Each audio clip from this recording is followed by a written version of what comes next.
GT 2 fois 4/4. Cette locomotive bavaroise articulée type Mallet est vraiment impressionnante. Il est surprenant de trouver sur le réseau allemand des locomotives dont les dimensions évoqueraient plutôt celles de l'Arizona ou de l'Utah. Mais c'est très logique quand on pense aux contraintes de traction qu'impose le Fichtelgebirge et ses rampes de 25 pour 1000. La locomotive Mallet en Europe.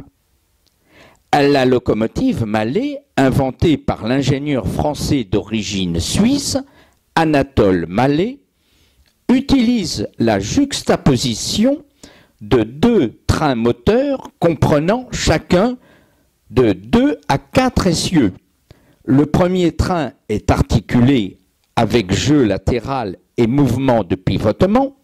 Le deuxième reste solidaire de la locomotive proprement dite. Ce système confère à la locomotive souplesse et puissance du fait d'un nombre de cylindres doublé, utilisant au mieux l'expansion de la vapeur et, en outre, de l'augmentation du nombre de roues motrices, favorisant au mieux l'adhérence. La locomotive Mallet est très indiquée pour les lignes à faible armement, comme ce fut le cas des lignes russes, souvent posées sur un mince ballast de sable, ou pour les lignes espagnoles et surtout hongroises. Ce dernier pays utilisa énormément les locomotives Mallet sur la ligne du Kartz, sur celle de Rijeka à Karlovne, sur de nombreuses lignes minières des Carpates. La Hongrie compta jusqu'à 163 locomotives de ce type construites à Budapest. Locomotive électrique E71. Simple et robuste, les E71 des chemins de fer de Prusse ont été construites pour la traction de trains de marchandises.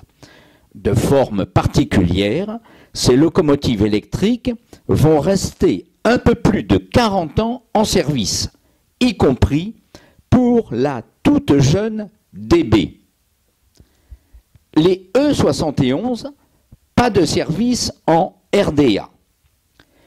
La partition de l'Allemagne en deux États, la RFA et la RDA, a entraîné une dispersion du parc intact hérité de la DRG. C'est ainsi que l'on a pu voir circuler des E44 ou E94 tant à l'ouest qu'à l'est. Les E71, quant à elles, sont toutes restées à l'ouest. Seule une machine en attente de réparation à l'est ayant été sauvée de la destruction pour une présentation statique à Dresde. Remembrance Class. Les locomotives tendaires passent pour être le parent pauvre des locomotives à vapeur, à tendeurs séparés. Et pourtant, certaines d'entre elles furent non seulement très réussies, esthétiquement et techniquement, mais eurent de plus l'honneur de tirer des trains de luxe célèbres. C'est le cas de la série des Remembrance anglaises. Southern Bell CH, locomotive site et H en rap, pour sortie et plus si affinité. Ceci aurait pu être le contenu d'une petite annonce d'un journal anglais de la Belle Époque. En 1910, le train Southern Bell, l'un des plus luxueux trains de l'époque, est à la recherche d'une locomotive digne de son rang. Ce train relie, dans un luxe feutré, Londres à Brighton, une station balnéaire de cette très réputée Riviera anglaise, que se veut la côte sud du pays. Brighton est une ville très bourgeoise, et ses salons de thé, ses hôtels, ses plages sont fréquentés par une clientèle chic qui n'a rien d'annonciateur des punks buveurs de bière qui, aujourd'hui, passent la nuit clandestinement sur le sable fin. Mais de Londres à Brighton, il y a seulement 51 miles, soit 82 kilomètres environ. Cette distance est à la fois trop courte pour engager d'une manière rentable des trains rapides lourds, mais elle est assez longue pour faire trop durer des trajets en train de type banlieue. Or, la clientèle de Brighton exige un service de qualité, du confort et de la vitesse. Jusqu'alors, le Southern avait engagé des petites locomotives légères, mais l'accroissement du poids du train composé de voitures à bougies, Pullman, exige plus que ces locomotives ne peuvent fournir. Annoncé comme demandant 1 heure, le trajet déborde de plus en plus du tour complet de la grande aiguille que chaque voyageur peut constater sur sa montre. K4. C'est très connu K4, chef-d'œuvre du Pennsylvania Railroad, reste aux yeux des amateurs américains comme le témoignage d'un âge d'or à jamais perdu dans la nuit des temps, quand le chemin de fer dominait la vie du premier pays de la planète et était aussi le meilleur chemin de fer du monde. Et comme le Pennsy se voulait le meilleur réseau américain, tous ces best in the world accumulés devaient donner des trains merveilleux. Le mythe d'Altoona. Ce nom d'une ville américaine, aujourd'hui bien anodin, était du temps de la locomotive à vapeur une référence mondiale dans le domaine de la qualité.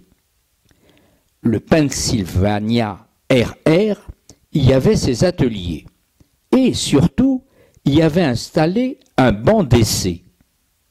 Celui-ci était le plus important de l'époque et il permettait de tester une locomotive dans l'ensemble des conditions reconstituées de la traction de train même les plus lourds, ceci aux vitesses les plus hautes et surtout de capter des données très complètes concernant le fonctionnement de la locomotive, y compris jusqu'à l'intérieur des cylindres. On pouvait aussi tester des sous-ensembles mécaniques et ainsi, dès la conception initiale de la locomotive, faire profiter celle-ci des enseignements donnés par le banc d'essai. Le spectacle d'un monstre de 250 tonnes, comme une K4, en train de faire tourner ses roues immenses à une vitesse correspondant à 150 km/h, crachant des volutes de fumée et des jets de vapeur, dans un vacarme assourdissant, faisant trembler le sol, voilà qui devait ne pas laisser insensible et même plutôt effrayé. Fabriqué à Altona ou testé à Altona, des labels de qualité dont les ingénieurs les plus exigeants savaient au fond d'eux-mêmes la signification. Triplex Mallet. Cette locomotive articulée, dite triplex, est souvent modestement présentée comme une locomotive tendaire, mais pesant plus de 380 tonnes. Outre son poids et ses dimensions, ce dinosaure avait la particularité d'être pratiquement tout en roue motrice, puisqu'il y en avait 24. Mais cela ne suffit pas à la rendre performante. Les problèmes du Virginian. Le Virginian Railroad exploite à l'est des États-Unis une ligne minière qui lui donne bien des difficultés à l'ouest de Roanoke, en Virginie, plus précisément entre Elmore et Clark's Gap. La ligne comprend en effet une rampe de 21 pour 1000, longue de 18 km et très sinueuse, avec de très nombreuses courbes d'un rayon de l'ordre de 150 mètres seulement. Le réseau résout le problème grâce aux imposantes 140 plus 0,41 articulées, système Mallet, dès 1912. Puis, en 1918, grâce aux 150 plus 0,51, qui sont tellement énormes qu'il faut les acheminer depuis l'usine Baldwin avec leurs cabines et leurs cylindres démontés.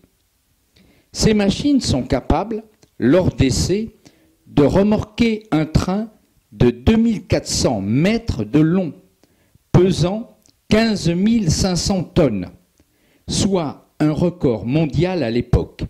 Et de très loin, songeons que les trains les plus lourds en Europe ne dépassent guère 3000 tonnes et aux États-Unis environ 10 000 tonnes. Mais cela ne suffit pas encore. La demande de transport de charbon est telle qu'il faut encore plus de puissance.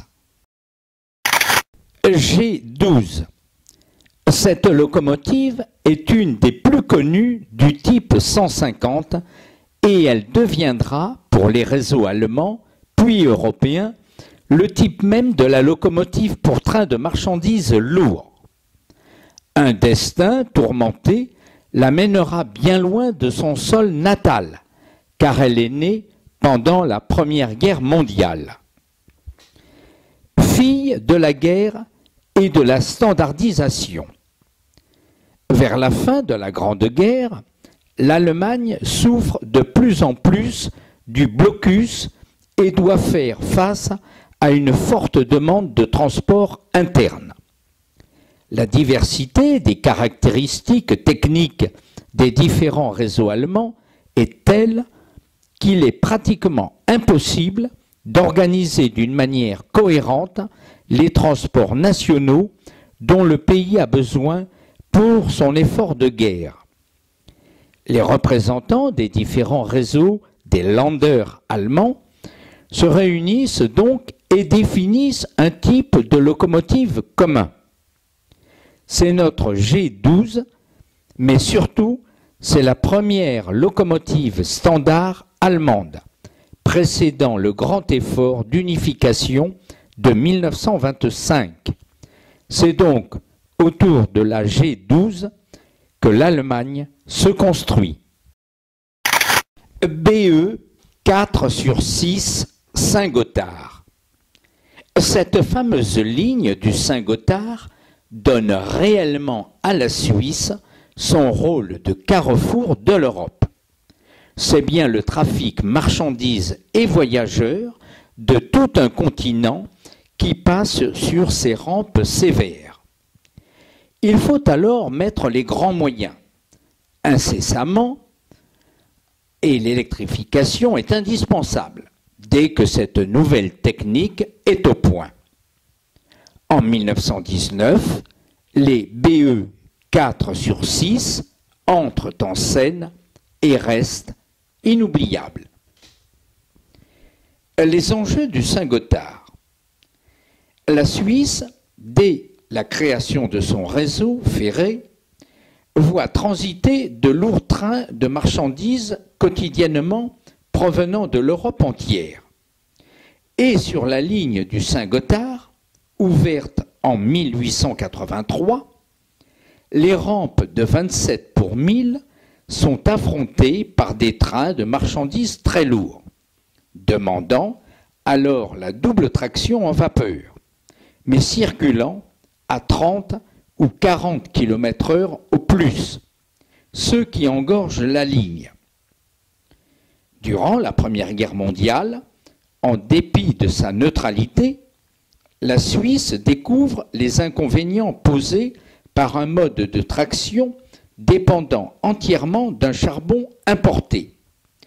En outre, la traction à vapeur est peu rentable du fait de la cherté de ce charbon et du profil difficile des lignes demandant de très fortes puissances que la locomotive à vapeur ne peut fournir. C'est pourquoi le réseau suisse, qui a entrepris dès le début du siècle une électrification de son réseau, la poursuit encore avec l'électrification de la très importante et vitale ligne du Saint-Gothard, menée entre 1919 et 1921. 1C plus C1 type OFF2. La ligne de Laponie a toujours été très riche en locomotives électriques exceptionnelles. Et C1C plus C1 n'échappe pas à la règle. Faite pour tirer dans des conditions climatiques très sévères, de lourds trains de minerais entre la Suède et le port norvégien de Narvik, au-delà du cercle polaire, ces machines marquent le triomphe définitif du système d'électrification à fréquence spéciale 15 000 volts, 16 2/3 Hz dans le Grand Nord. Les débuts du monophasé en Europe. Avant la Première Guerre mondiale, les États-Unis entreprennent quelques électrifications en monophasé, en 25 Hz, fréquence industrielle pour ce pays. Et le réseau français du Midi expérimente le monophasé à fréquence spéciale 16 2/3 Hz. Durant les années 1920, l'Europe centrale se tourne définitivement vers le monophasé à fréquence spéciale 16 2/3 Hz, après les essais allemands et suisses des années 1910. Ce courant est en effet favorable aux moteurs série, tout en conservant les avantages de simplicité et de légèreté du système de production et de transport du courant. La traction électrique se développe ainsi rapidement en Bavière, autour de Munich. La ville est au cœur d'un réseau de plus de 1000 km de lignes électrifiées entre les deux guerres. De même, la Silésie choisit ce mode de traction pour ses nombreuses lignes minières. En 1930, en Allemagne, il existe près de 700 locomotives électriques réparties entre 38 types différents, souvent d'origine expérimentale pour certaines. L'exemple allemand incite la Hollande à pratiquer ce type de courant pour ses lignes interurbaines comme Rotterdam, La Haye, Scheveningen. Au nord du continent européen, la Suède et la Norvège se décident à leur tour pour une électrification partielle de leurs lignes. OK 22. La 230 est la locomotive mixte européenne par excellence durant la première moitié de notre siècle. Et la Pologne, une fois reconstituée, construit sa propre locomotive pour son réseau. C'est la première locomotive polonaise, si l'on estime que la Pologne n'existait plus avant 1918. Le réseau polonais en 1918. Avec un relief favorable, la Pologne se prête très bien géographiquement à l'établissement de voies ferrées. Or, en 1918, quand le pays est reconstitué, le réseau ferroviaire est très peu développé et ne comprend que 15 834 km de voies. Il est formé, en fait, de 3 parties très différentes qui sont des restes de réseaux nationaux appartenant à 3 pays. L'Allemagne pour la Poméranie et la Posnanie, l'Autriche pour la Galicie, la Russie pour la partie est du pays. 3 réseaux, 3 conceptions différentes du chemin de fer, 3 systèmes techniques différents et 2 écartements différents. 1,52 m pour ce qui est du réseau ex-russe. Le matériel roulant, abandonné par les pays en question, est disparate, ancien, fatigué. 2500 locomotives, 70 000 voitures et wagons. Le personnel, lui aussi, est d'origine diverse, si l'on ne compte pas les Allemands, les Autrichiens et les Russes ayant fui. Le nouveau gouvernement polonais crée un ministère des chemins de fer chargé de la constitution d'un réseau homogène et cohérent et de la construction de matériel roulant neuf dont le besoin se fait cruellement sentir. Type E, Noab. Cette belle locomotive fut commandée à 1000 exemplaires, excusez du peu, par la toute jeune URSS, qui voyait très grand et ne voulait que de la qualité.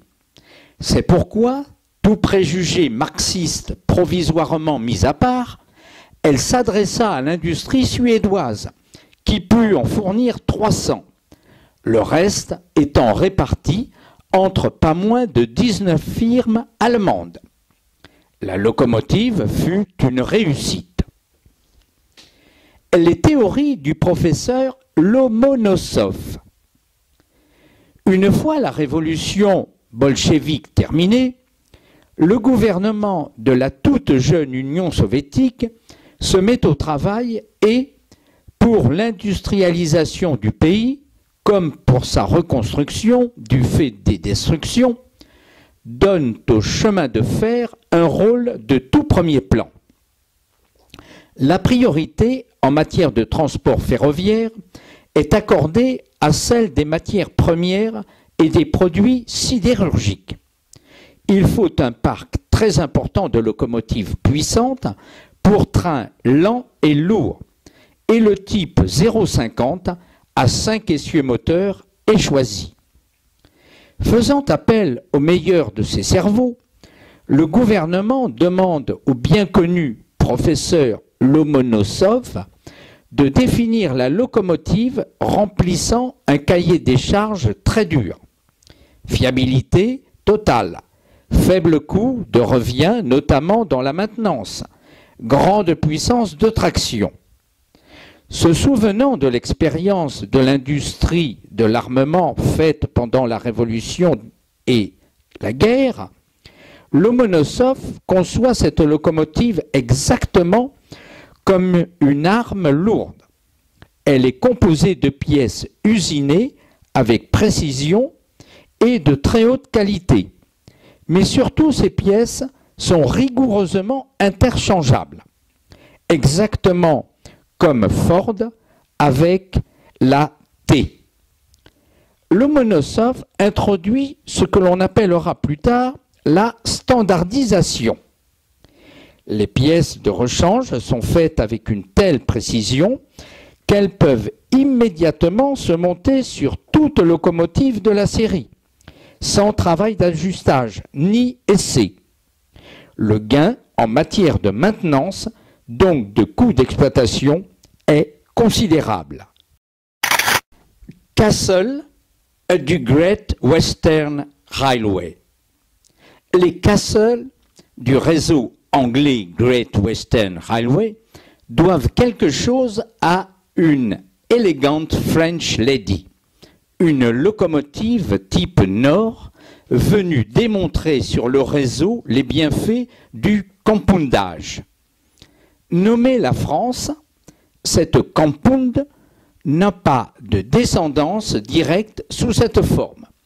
Mais les ingénieurs du Great Western découvrent, pour le moins, les avantages du moteur à 4 cylindres et tout au plus restent fidèles à la simple expansion. Le roi s'amuse. En 1925, lorsque George V et la reine Marie visitent les ateliers du Great Western à Swindon, la Windsor Castle vient d'être terminée.